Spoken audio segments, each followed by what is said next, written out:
Yeah, you guys have all heard us talk about FanDuel, America's #1 sportsbook.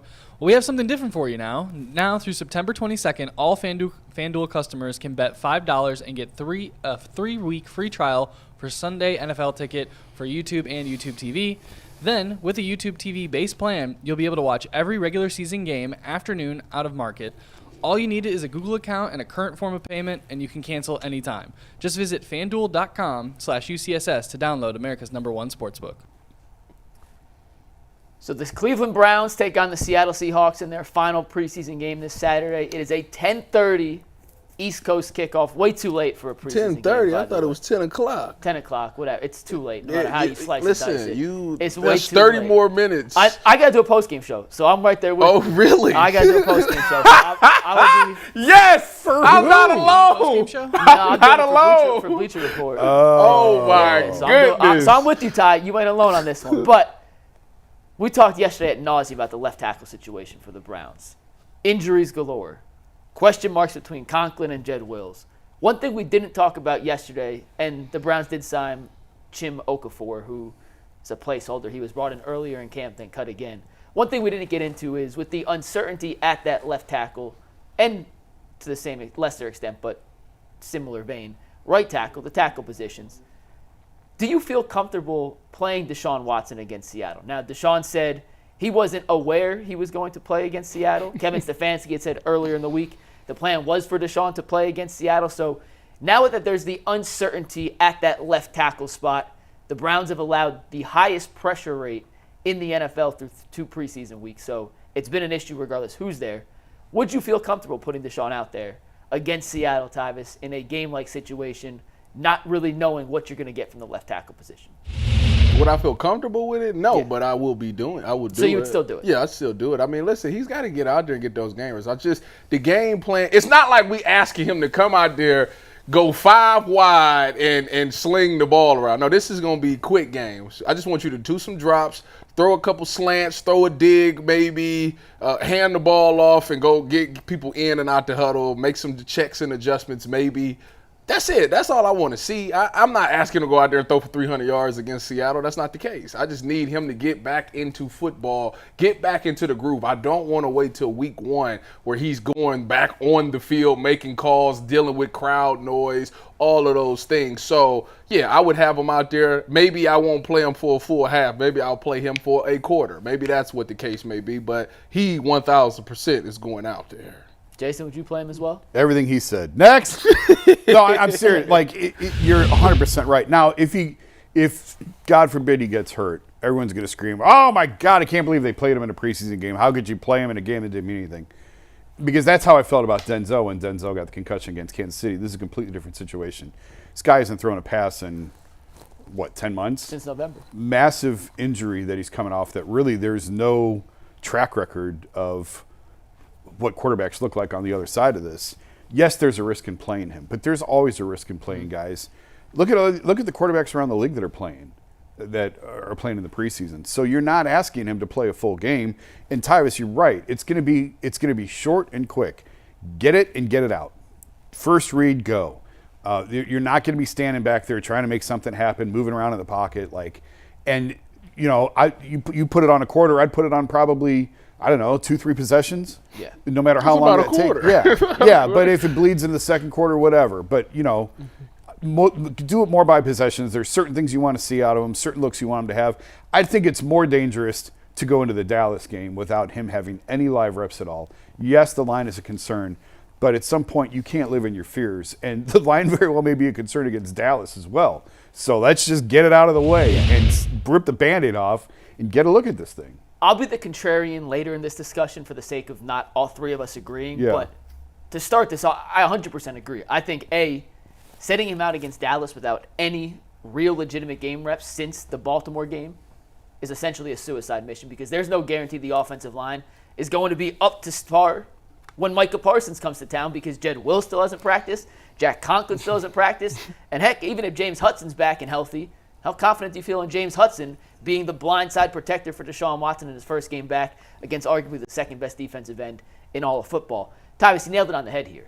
We're not asking, and the Browns should not ask Deshaun Watson to turn his back on a deep play action shot or take a 7-step drop or do anything that's going to put him in a disadvantageous situation to where he's in the pocket long enough to get hit from the blind side or to have interior pressure come and collapse him and make him run outside the pocket and put him in an aversion to take a big hit. If his first read's not there, just throw it away. Yeah. Just throw it away. Live to see another day. It is not worth taking a big hit, and I think the Browns can do strategic things. Slide the protection to the left. Put a tight end or a running back outside to chip. If you're going to roll out away from the left side to buy Deshaun some more time. And I would hope that Kevin Stefanski and Ken Dorsey and Tommy Rees and this offensive staff come into this Seattle game with a divisive, I guess, game plan to not put him in any situations where the risk outweighs whatever reward of shaking off a little bit of that game rust is. And another thing that I've been liking, Kevin has allowed other people to call plays in this preseason. It might get to a point in the situation where maybe Ken Dorsey specializes in something and Deshaun needs to know what that's like. All his career since he's been with the Browns, it's been him and Kevin.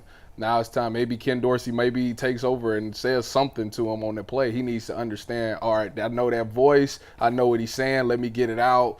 And I just think they need to be put in different situations. He needs to go through third and long. He needs to go through second and short and stuff like that. I just think that you can rep it all you want in practice. It's different. It's different being Games in the are different. game. Then Yeah. on top of that, you go into Seattle. I'm not saying Seattle's going to sell out, but I've been there. Those fans is loud and proud. I mean, they take that 12th man thing very seriously. And if it gets loud, he needs that. Like The communication reps. Yeah, he almost needs as all well of as the those physical. things. So, and then you got new receivers. You need to see what Judy's like. And on top of all that, you'd have been resting 38 players a game. All of them, not just Deshaun, all of them need to be out there. Dallas is 2 weeks away. And y'all ain't nobody taking game reps. Yeah, get them out there. Let everybody go out there and get some game reps because they need to have that feeling. I don't think Seattle's D-line is overwhelming. I don't think it's nothing like. I mean, who they? They don't have a Parsons or a Brian Burns. Yeah, or a Max Crosby or Josh Hines-Allen. You should be fine to get through that game. I do think that their secondary is pretty good as far as the corners.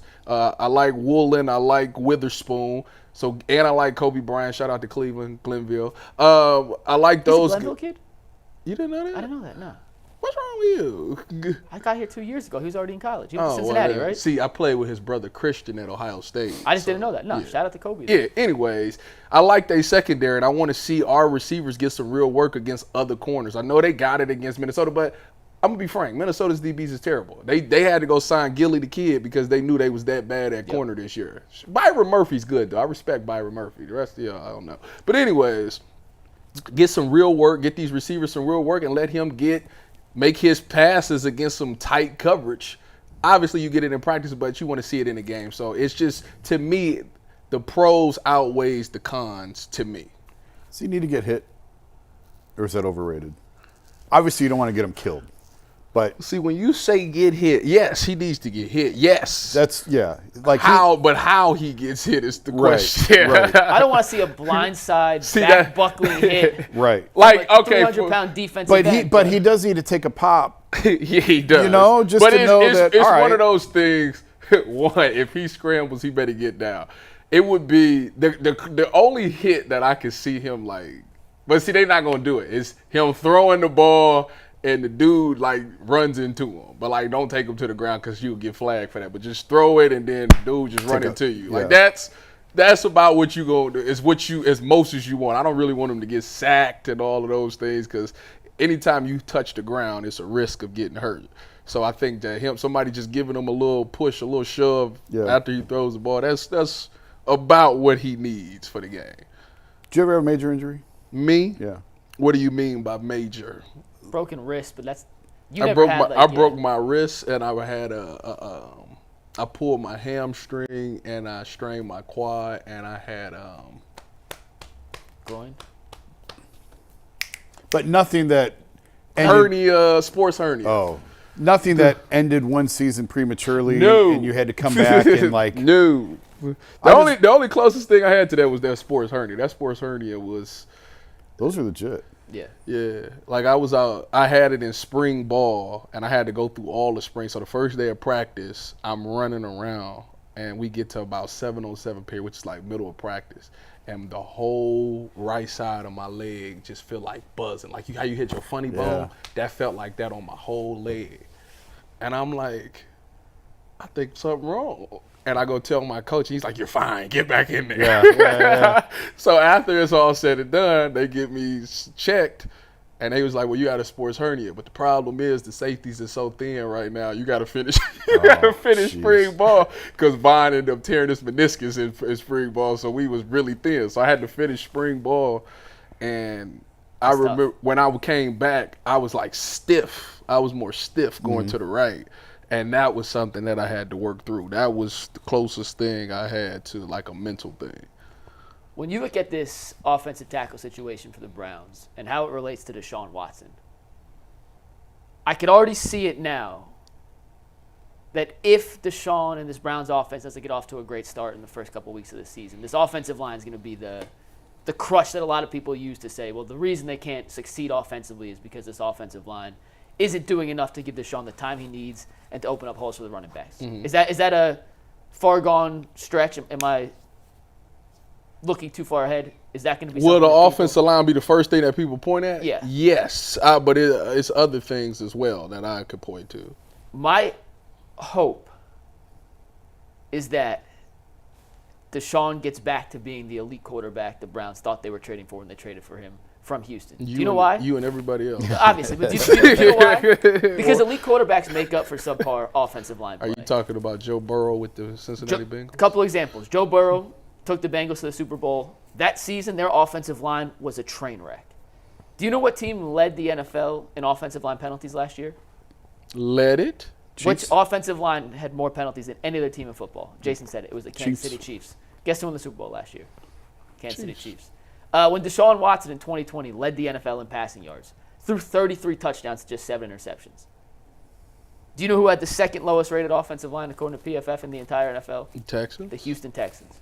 Elite quarterback play covers up all the other warts on your roster, whether it's subpar receivers or not having a running game or having an offensive line that's not playing to the standard you need it to play to, where other quarterbacks who are of a lesser extent and less talented need that time. These elite quarterbacks cover up those warts and can make a subpar or even an average offensive line look good enough to win at the highest levels. And the Browns need Deshaun Watson back at that level, at that elite level, if the offensive line isn't up to par. Do you think that's asking a lot for a guy coming off of injury? That you have yeah, but that's what you thought. Too bad. Yeah, like that's why you traded for Deshaun Watson. I'm just asking a question. That's why you traded for Deshaun Watson. Asking Tanner Bybee to be the ace in his second year, asking Deshaun Watson to play like the player you traded for. Asking Evan Mobley to turn healthy. into the superstar you drafted him to be. Like that's what comes with he the ain't hurt no expectations more. of being a star. He ain't hurt no more. That was 9 months ago. I would think that if this team struggles, yes, the offensive line is going to be the first thing that they point at. But the other thing that they're going to point at is the fact that you're essentially switching a whole blocking scheme. I was talking to Quincy about this yesterday. We was talking about how now has the offensive line always been that good, or did Nick Chubb make them that good? That's the question. Well, we're gonna talk about that with 4 minutes. Because that's interesting to me. Like, I was sitting there thinking about it. Like, Nick Chubb was fine. Like, when Nick Chubb was back there, it was fine. Like, you didn't say nothing. Even though Nick Chubb made the first guy miss all the time, and it was essentially in the backfield, it was fine because it was Nick Chubb. Once Nick Chubb left, and it was Jerome or Kareem, it was much more glaring. Till it was like, maybe this offensive line really isn't legit like that. So I had that on my mind. But then I'm thinking, you're changing your whole offensive scheme of what you want to go. You're going more to a spread. Are these guys fit for the spread offense? Like, it's a different blocking scheme. So are these? Is this offensive line the guys that they have? Because I know they were good in Kevin Stefanski's offense and all of those things. Are they good with the spread? Are they still effective? Can they still buy time? Can they still open these gaps? I think it's an interesting question. Could I ask you a question? Because I don't know the answer to this. Shoot from the hip. How does, from a guard perspective, an interior offensive line perspective, when you go to more of a spread offense as opposed to the under center, play action, West Coast style that Kevin Stefanski ran, how do your blocking assignments change? And is Wyatt and Bitonio at this advanced stage of their career. Still obviously talented, but not as quick and agile as they were. Well, you got to 2 ask years more. ago. You got to ask some more of alignment. But to me, when I thought of spread, I always thought it was more zone blocking, to where when it was more downhill, man, and man, you get a guy, boom, move. But I think it's more laterally, like you spread and the whole line is spread. So you're asking guys to think more? Yeah, and I think that could be a challenge because it's different than what you're used to. So I'm just interested to see how it works. But you have to ask a true lineman about that. Yeah. What's the biggest difference? But to me, when I think about it off the top of the head, that's the thing that I think about. I think this has been, and I could be wrong, I'm trying to go off memory. I think this has been a better run blocking line than a pass blocking line. Yes. Not that they were deficient in pass blocking, but I The think numbers that all indicate that. they're a better run blocking line. I mean, you mentioned Wyatt. Wyatt's a mauler as a run blocker, and I think Bitonio has been throughout his career as well. Isn't DeJuan more of a pass blocker than a run? Yes, he's more of a pass. Remember they were That's so switching James interesting Hudson to and me. DeJuan Yeah, that's last so year? interesting to me that Yeah. he, as big as he is, He should be. he should be a mauler. Yeah. He should be able to take two people to your down point the of field. the zone scheme, and I'll bring this back to Deshaun in one sec, but to your point of the zone scheme and having to think more as an offensive lineman, I just remember you telling us that Teller was in DeJuan Jones' ear every play last year. Not as much toward the end of the season, but yes, a lot. End of and the that was season. a He helping was out, hand. wasn't he? Toward the end of when he was, once he got comfortable. Yeah. Those first few weeks that DeJuan was in there, it was every play. Wyatt was in his ear telling him where to go. And it worked because DeJuan was really effective. So, I'm not saying it can't work, but if it's more of a thinking man's run blocking scheme as opposed to heat-seeking missile, you're my guy, I'm blocking you, how does that impact a guy like DeJuan or a guy like Jed Wills when he's back and healthy who Who finished the thought? may not be his strength. It may not be his strength, that's all I'm saying. This thing is That was mean. It's getting interesting. That's what it is. But the reason that we even sitting here having this conversation, you know why we having this conversation? Because we ain't seen them play. That's the problem. If we would have been out there and they would have been playing in these preseason games and maybe we seen a glimpse of what they was going to do, maybe we could have all these things answered. But They played right this now, preseason everybody's mind extremely is conservative. just spinning because we don't. It looks bad. It's the 2s, 3s, and you just don't see it in the run game. You see a couple passes, but the receivers that's 2s and 3s ain't really creating no separation outside of Thrash. He doing his thing. And it's just right now, it's very worrisome. Everybody's like, man, I don't know. And it's scary. So we'll wrap this up on this. We all agreed Deshaun should play on Saturday against the Seahawks. Even without the offensive line stability, you still play him a quarter? One quarter. 1 quarter. Jason, you said 2-3 series? 3 drives. I'm right in the same vein. A quarter, 2-3 drives, whatever comes first. But I do think he needs some sort of game repetition, physically and mentally from the communication standpoint, to get him ready to go 100% against Dallas to open up the 2024 season.